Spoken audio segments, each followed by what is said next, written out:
Ya, assalamualaikum warahmatullahi wabarakatuh. Sampurasun. Kita kembali di channel Binter Messi Channel.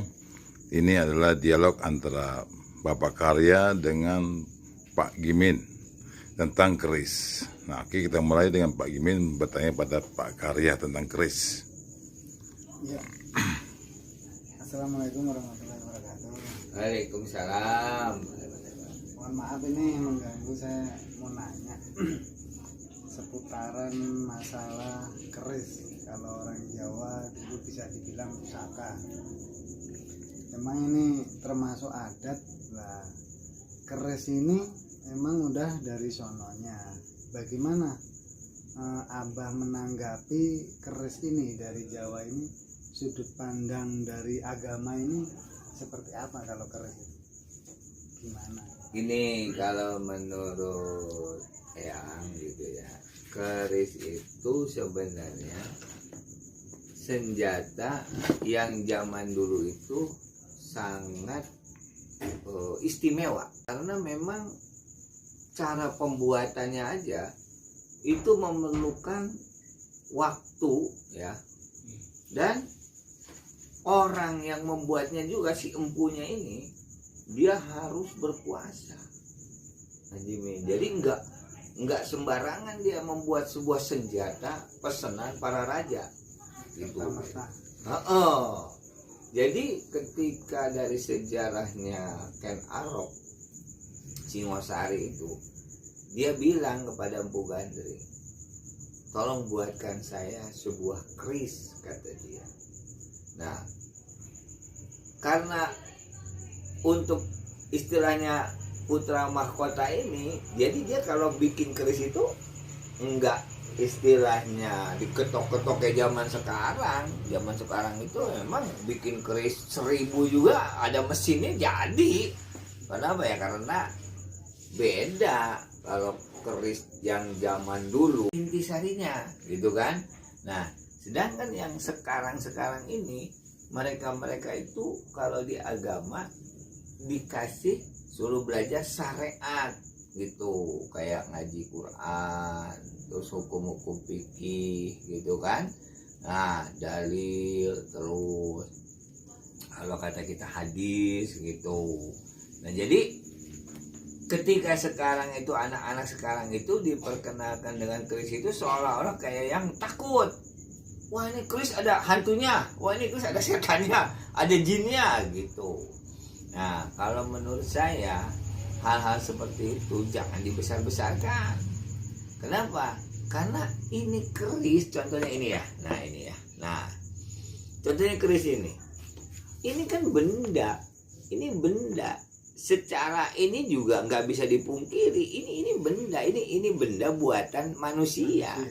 Buatan manusia juga, cuma ketika yang dulu itu yang kalau kata kita ini kan dari kerajaan Mataram ya, dia membuat sebuah senjata itu nggak asal-asalan.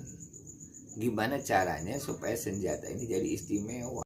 Memang diperuntukkan ini keris raja, ini keris punggawa, ini keris panglima gitu kan, sampai susunan istilahnya jabatan juga ada pamornya itu senjata itu gitu.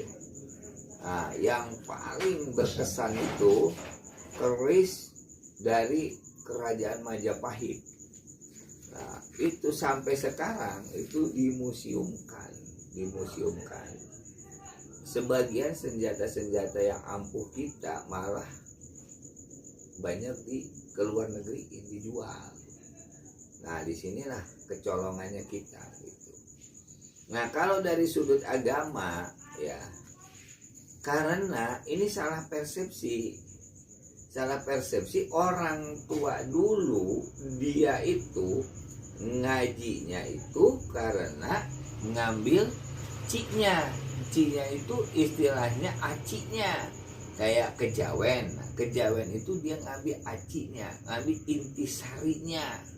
Ibaratnya kalau agama itu yang penting dia berbuat baik gitu kan, nolong ke sesama manusia, dianya selalu cinta kepada makhluk ciptaan, gak mau merusak alam. Nah, itu Nah, cuma karena banyak dipelintir-pelintirin benda pusaka itu, contohnya kopi pahit, kopi manis.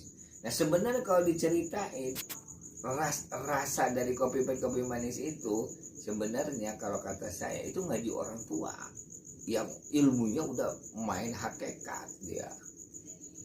Jadi kalau anak muda sekarang cukup ini dirawat, kenapa dimandiin pakai air jeruk, dimandiin pakai jeruk nipis, dimandiin pakai air kelapa supaya bersih karatnya, tidak berkarat dan tidak hancur gitu. Semakin tua kan keris ini aja udah ratusan tahun umurnya, bukan setahun 2 tahun, ini keris udah ratusan tahun, mungkin dari abad keberapa gitu. Nah ini ya, makanya sekali lagi kalau saya orangnya, selama kita nyembah Allah, semua benda apapun di muka bumi itu cuma syariat. Hakikatnya mah semuanya kepada Allah. Jadi kalau kita ibaratnya alat dari sini, kita pengen ke Jakarta. Kalau kita jalan kaki capek, kalau kita naik mobil kan cepet. Nah nyampe ke Jakarta, apakah mobilnya kita sembah? Kan tidak. Mobil ngapain kita sembah? Itu mah alat. Sama dengan ini, ketika dia perang, gimana masa ngebunuh Belanda ditonjok ini kagak mati Belanda. Nah, dia pakai racun sama itunya, sama si empunya. Ada yang ngambil bahannya itu dari apa disebutnya gigi petir. Nah, saking pengen hebatnya senjata itu gitu ya. Nah, jadi kalau kata saya, selama kita tidak menyembah kepada benda ini gitu ya, ini kita punya nih benda ini gitu kan, ini untuk silsilah supaya kita jangan kehilangan jati dirinya kita sendiri. Mas Jimin orang Jawa, tapi si nggak punya ciri. Nah kalau kita misalnya saya turunan Majapahit, mana cirinya kata orang luar gitu, nih senjata dulu kakek saya yang saya ya, udah begitu doang. Jadi jangan sampai ini benda ini hilang dari peradaban gitu. Ini suatu kebanggaan Indonesia bahwa dulu Indonesia itu bisa merajai, istilahnya memenangkan sebuah peperangan hanya dengan sebuah keris gitu. Kenapa? Pemimpin-pemimpinnya Jenderal Sudirman ada kerisnya dibawa-bawa sama dia. Imam Bonjol bawa keris, sampai Sunan juga pada punya keris gitu. Kalau kata saya ini haram atau segala macam yang haram itu, jangankan keris ini gitu kan. Kita sekarang nyembah golok aja haram, nggak boleh. Sehebat apapun itu golok bisa terbang atau golok apa ya nggak boleh disembah. Sama dengan ini. Jadi keris ini hanya ciri.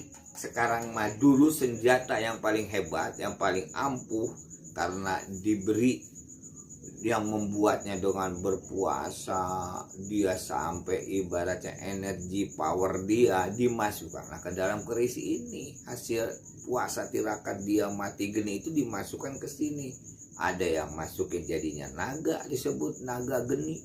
Ada keris sangkelat, ada keris sostro, naga sostro. Nah itu sebenarnya energi si empunya ini ketika dia bermunajat kepada yang maha kuasa gitu, dia minta diberikan sebuah kekuatan yang luar biasa supaya senjata dia itu bisa dipegang oleh seorang raja nantinya. Kenapa? Kalau raja ya masa ia kalah sama pemberontak apa sama ilmunya kalah sama bawahannya, kan nggak mungkin. Nah disinilah terjadi, cukup diginiin Belanda lari semua, ketakutan karena keluar energi yang begitu besar yang dahsyat dari keris ini. Dan jangan disalahin orang tua dulu bikin keris, disalahin. Kenapa? Misalkannya satin, bukannya satin tujuan orang tua mah bikin keris untuk supaya Indonesia merdeka. Kita mempertahankan lah. Pokoknya mah sekarang yang penting kalau kata saya, bagaimana cara kita, cara pandang kita jangan sempit, harus luas. Kalau menurut saya, kalau masalah keris mah silahkan saja, selama dia tidak menyembah benda ini. Kalau dia buat koleksi atau dia juga untuk melestarikan seni pembuatan benda-benda kuno zaman dulu supaya jangan punah, nah, itu tidak masalah. Contohnya Candi Borobudur. Kalau kita mau musyrikin aja Candi Borobudur. Banyak orang main ke situ. Benar, itu kan apa dulu tempat ibadahnya orang-orang nyembah patung. Tapi kan dia lestarikan. Selama kita nyembahnya terhadap ke Allah, ini sebagai cagar budaya. Berarti intinya mau kita punya apapun ya Tauhidnya, la ilaha illallahnya harus benar-benar ajeg. Nah, kalau kita sudah ajeg la ilaha illallahnya, kita di rumah mau miara anjing, kan yang penting juga anjingnya mah nggak dosa, makhluk Allah, ciptaan Allah. Yang nggak boleh, jangan makan daging anjing, jangan kena hidung anjing, itu najis. Harus kalau kena harus dicuci pakai tanah 7, diusap. Nggak bisa pakai sabun, nggak hilang najis itu. Beda najis sama kotoran beda. Kalau najis walaupun udah dicuci sama sabun biar bersih, tapi najisnya belum hilang. Kenapa sih harus pakai tanah? Atau manusia kan diciptakan dari tanah, makanya dibersihin lagi pakai tanah.